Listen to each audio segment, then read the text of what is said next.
আসসালামু আলাইকুম ভিউয়ার্স। আজকে আমরা চলে আসছি এক আশ্চর্য এক বাগানে, এই নাশপাতি বাগান। আমার পিছনে এই নাশপাতি বাগান এবং আঙ্গুর বাগান আছে।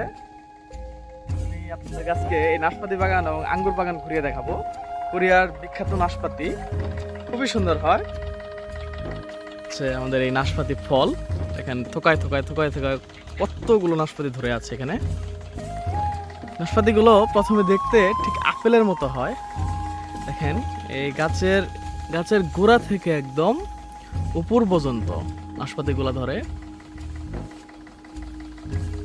কিছুদিন আগে আমি নাশপাতির গুটি ফল আপনাদেরকে দেখিয়েছিলাম।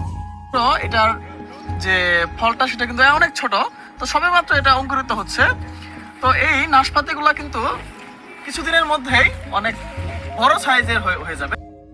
সেই গুটি ফলগুলোই এই সিজনে বড় আকৃতি ধারণ করেছে। সাধারণত গ্রীষ্মকাল ও শরৎকালে এই নাশপাতি ফল গাছ থেকে সংগ্রহ করা হয় এবং বাজারে বিক্রয় করা হয়। নাশপাতি ফল আসলেই অনেক সুস্বাদু এবং মজাদার ফল। নাশপাতি বাগান আর এক সাইডে আঙ্গুর বাগান। এই যে থোকায় থোকায় থোকায় থোকায় আঙ্গুরগুলো ধরে আছে। এই প্যাকেটের ভিতরে কিন্তু এগুলো সবগুলোই আঙ্গুর। গাছগুলো দেখলেই বুঝতে পারতেছেন এগুলো হচ্ছে কোরিয়ান আঙ্গুর, যেগুলো অনেক বড় হয়ে থাকে, বড় আকৃতির হয়ে থাকে। এই থোকায় থোকায় থোকায় থোকায় আঙ্গুরগুলো ধরে আছে এবং এই গাছগুলা অনেক বড় হয়ে থাকে। আমি যদি এদিকে দেখাই, এই যে আঙ্গুরগুলো, এগুলো কিন্তু প্যাকেট করা হয়নি, কারণ এগুলো একটু ছোট ছোট। থোকায় থোকায় থোকায় থোকায় আঙ্গুরগুলো ধরে আছে, কিন্তু এগুলো কিন্তু আসলে অনেক বড় আকৃতির হয়ে থাকে।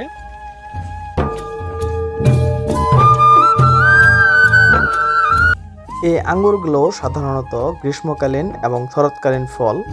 দক্ষিণ কোরিয়াতে গ্রীষ্মকালীন এবং শরৎকালীন ফলগুলোই অনেক সুস্বাদু এবং মিষ্টি হয়ে থাকে, বিশেষ করে আঙ্গুর এবং নাশপাতি ফল। এই আঙ্গুরগুলো পরিপক্ক হয়ে গেলেই কিংবা ছোট থেকে একটু বড় আকৃতি ধারণ করলে এই আঙ্গুরগুলো তখন কাভার দিয়ে মুড়িয়ে দেওয়া হয়, যাতে পোকা আক্রমণ করতে না পারে। দক্ষিণ কোরিয়ার আঙ্গুর শিল্প ক্রমশ বেড়েই যাচ্ছে। কোরিয়ার সংস্কৃতিতে ফল একটি গুরুত্বপূর্ণ অংশ, যা কেবল খাদ্য নয় বরং উপহার এবং বিলাসিতার প্রতীক হিসেবেও বিবেচিত হচ্ছে।